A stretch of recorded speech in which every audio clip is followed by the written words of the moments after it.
Good evening, Uvalde. Welcome back after week one performance. We're here with Coach Wade Miller today. You're watching Keys to the Game with Coach Miller, sponsored by Uvalde Chevrolet. First off, Coach, I know there's probably nobody more disappointed than you were with Saturday's outcome, but I'm sure you saw some good with the bad and both of it. Just give us your 2 cents about the game and how you felt. Yeah, first of all, I thought it was a great experience. You know, the kids to get a chance to play there and things like that. And then what I thought we did best was we played hard. I mean, we played hard the entire game, regardless of the score. And we had opportunities on an onside kick that had a phantom offsides call, and I'll leave it at that. But the kids played really hard. And then a lot of it, I brought them in Monday, and I wrote the score up on the board, and I was like, I'm going to take the blame for this one. I mean, first of all, bad clock management in the first half. They should have never got that third touchdown in the first half. Tom should have ran out, and I called timeout, and that's on me. And then at the last touchdown, we stopped them. And they kicked a field goal and missed it, and we had a kid jump over the guard, and they changed that rule, and he hadn't been told that. So that's on me too. But those are all things that are fixable and things like that. I thought, you know, obviously losing Brody after the second series, that hurt us. I thought Jet played really well. But our whole running game was predicated on 4 run plays that Brody was going to check depending on how they lined up. And he, as a senior, he's so mature and he's played so much that when he went out, Jet wasn't ready to do that. In fact, Brody wasn't ready to do that last year. So it kind of changed our game plan, and we kind of got in a funk offensively. But I thought we played a lot better offensively the second half.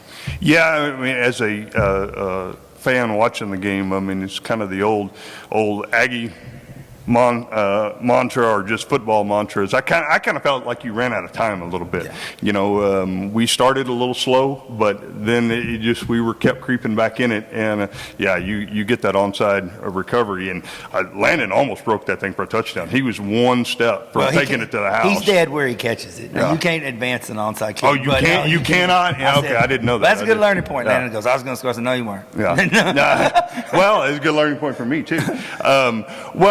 You know, speaking about the first couple drives, or the first couple quarters almost exactly, I mean, you know, you've got a pretty senior ball club, and we came out slow.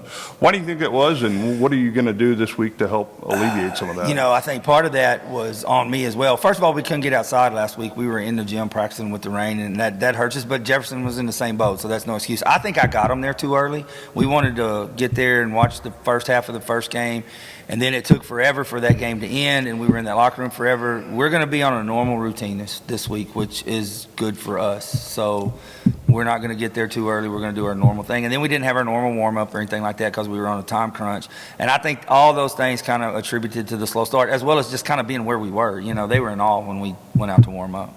Yeah, well, you said something last week when you were a guest picker at the Chamber Picks that and I think you said it on air, but one of the biggest points or biggest selling points to you about playing in the Alamo Dome was if we play there again in the playoffs. We've been there this year already. Yeah, no, that's a huge thing. In 2009, I was offensive coordinator at Flower Bluff down in Corpus, and we played our first round playoff game there, and we were in awe and all that, and we won it. We were fortunate enough to win it. But then when we played there the second time, it was just like another game to those guys. And if it wouldn't have been that we were playing Lake Travis, we would have probably won that game as well. Oh. Well, you know, and you're talking about the first couple quarters, but yeah, the offense had some problems with some injuries and different things. But I thought your defense, they started a little slow, but they really settled in as the game went on, and they really contained the quarterback. Well, I mean, was there any changes within the game? Yeah, well, basically, we noticed in the second quarter that what they were doing was they were finding Elijah and they were running away from him. He ended up with 15 tackles, an interception, and a fumble recovery. I mean, he played out of his world. Our defensive line was a little high. We got them lower at halftime, and then we decided in the second half that we were going to add a fourth linebacker and take out another secondary kid. And when we did that, they didn't really have anywhere to check to. And wherever they ran, it was wrong. We either had one of our outside linebackers or Elijah sitting there ready to make a tackle. And we shut them out the second half, if not for that stupid penalty on the field goal. Yeah. Well, and I thought that and maybe I'm wrong, but they had a full team. I don't think they had any injuries, and I thought they were pretty challenged throwing the ball. I really felt like give us the fifth quarter, and this is going to be a different game here. No, I agree 100%. And like I said, you look at the first quarter, we did a good job slowing them down but not stopping them. We had a total of 6 offensive plays the first quarter, and 3 of them, well, Brody really didn't know what he was doing out there. So, I mean, because of the injury. And so really you're looking at 3 offensive plays the first quarter. And, you know, first of all, we should get first downs, but it's hard to get in a rhythm. And I felt like in the second half we got in a rhythm. Yeah, well, and it's a tough loss, and a lot of people were disappointed because of the experience, but it was a great experience, and it in the grand scheme of things this year didn't matter. No, it doesn't. And I'll say this, Uvalde showed out. I mean, I was at the Southside Somerset game, and then the Jefferson, I don't know the late game, I wasn't there. I'm sure there was a bunch of people there because it was a 6-8 game. We had twice as many people as anybody else. It was awesome. Yeah. Well, coming out of the stadium, and even since then, the 2 biggest questions were the timeout. I've heard that come up a lot this week, and then the phantom offsides call, and the post on social media that explain the timeout a little bit. I think people they're confused a little bit. They had 6 seconds left, and they line up in their formation, and the quarterback goes under center, and I noticed that our biggest, strongest defensive lineman, Aaron, was out, and it was a planned him being out because we were going to rotate those guys every so many plays because we knew how physical it was going to be up front. And that guy's getting under center like he's going to run quarterback sneak, and if he does, without Aaron in there, he's going to get in. So I wanted to call a timeout to get Aaron in, and then he, for whatever reason, spins around to call timeout, and they were out of timeouts. So they would have not got that snap off. If I'd have just stayed where I was and let it play out, they wouldn't have got to run that play, and that's on me. Well, but I also think that people don't realize sometimes that you can't make just snap decisions the whole game. You got to have a plan, and sometimes that plan goes against what's actually happening a little bit in the game, and so it gets caught in the middle and stuff. So, and I still don't know why that guy didn't run quarterback sneak. Yeah. I mean, it was on the inch line. Yeah. Well, the funnier one, not funny, but the more talked about one and stuff is the phantom offsides call, and some of the reaction on social media afterwards. My question would be you hear stories all the time about college coaches saying something publicly about the refs afterwards and being reprimanded by the conference and stuff. Does that happen to UIL? It does. So my post came down. Luckily, I am friends with some of the UIL guys, so I'm going to be okay. And I've gotten all kinds. I have a conspiracy theory that the refs were told not to call anything, so the 7 o'clock game started. I had a parent tell me that, and then if we'd have got that onside kick, the game would have been extended longer, so that's why they called it. I don't believe that, but I've heard it all this week. Well, and I didn't mean to put you on the spot by that. I just I thought that was a little interesting. That post came up, and I just was curious if the UIL. That was Sunday morning, and I was sitting at the house, and Leanna saw it, and she said, "Take it down." I was like, "Yes, ma'am." We all know who the boss is. So you and I both at home. Well, enough about Jefferson. Let's talk a little bit about Wynn. I know you went to the Wynn game Friday night beforehand. What are you expecting to see this week out of your ball club and out of Eagle Pass Wynn? CC Wynn is a lot of the same type of offense. Now, they don't get under center with 3 backs, in the straight eye and anything like that, but they'll run a lot of double tight.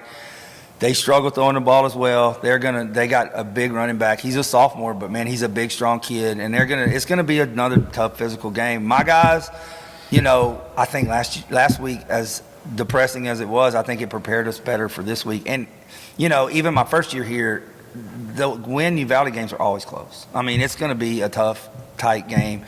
We just can't make mistakes, and I got to do a better job. From what you saw from Wynn last Friday night, what are some of the challenges we're going to have, and what are some of our strengths going into the ball club? Looking at those guys, first of all, it was hard to get a read because I'm telling you right now, that Eagle Pass team is one of the best teams I've ever seen. They are fast, and they can go. And one of the cops at the game, I was down there talking to him, told me that they think this is the best team they've had in 20 years. So they were a good team. For us, it's just, relaxing and settling in, and they play a deep secondary, so we want to hit them a little bit underneath, and we want to get my guys rolling, running the ball good. You know, I had a lot of people giving me grief about the O-line, but Abraham averaged 5.5 yards a carry, but we were down 3 touchdowns. So if that's a 1 or 2 score game, he's probably got 140 yards rushing and 2 touchdowns. So we want to make sure we keep it to the point where we can get our big guys the ball and get them rolling down here, because I thought the backs played really well on Saturday. Good, good. Well, I know there's a lot of people in this community ready to watch this next game, put the Jefferson game kind of behind us and go forward. Anything you'd like to tell the fans out there?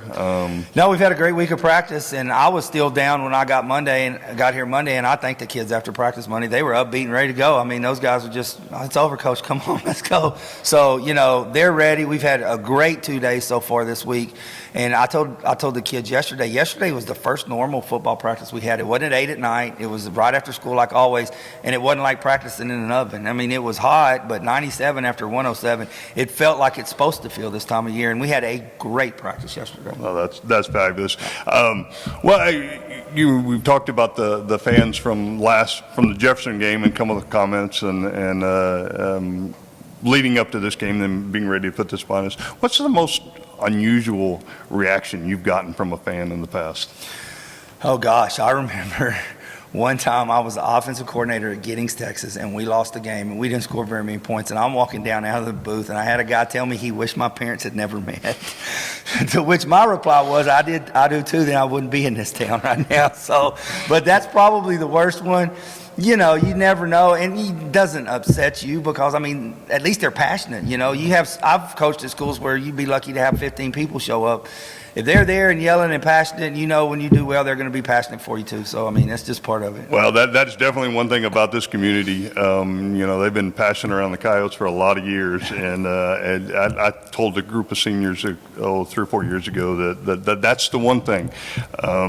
When you leave out this football program, you're going to be better than you were. Yeah. You're going to talk about it, that you were better than you were, but it's always going to be talked about. I mean, you're always going to remember those things. So these kids are going to know that, but these kids are going to feel the same way, but these fans do too. So, yeah, I'm sure there's some passionate things that are said both on social media and in public, but all in all, it's just, you know, people want this team to win. Well, I will say this. During football season, I stay off social. I don't read. I'll post stuff about the kids and games and stuff, but I don't read social media. That's funny because I'm just the opposite. I don't get on social media a whole lot except during football season. I mean, I'm wanting to watch what everybody's saying and see what's coming up. Well, I appreciate your time. I really do. And I think this is a great thing for the community, both to interact with you and learn a little bit more about our football team.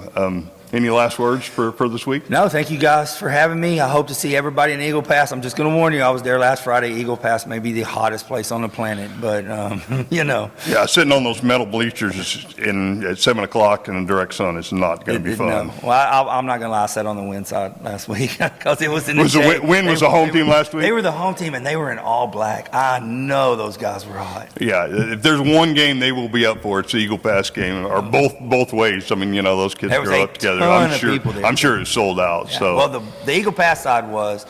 The home side was close, but we were able to get seats fairly easily. So. Well, and you know, like I said, this community's kind of the same way. Yeah, we far outnumbered the Jefferson fans in the Alamo Dome, and like I said, kind of same way the game before. So, and all those 3 programs are from San Antonio. Yeah. So this town's passionate about their football. Yeah, I walked out there and I looked and I told Coach McNamara, I said, "Holy cow, look at all the people here!" It was awesome.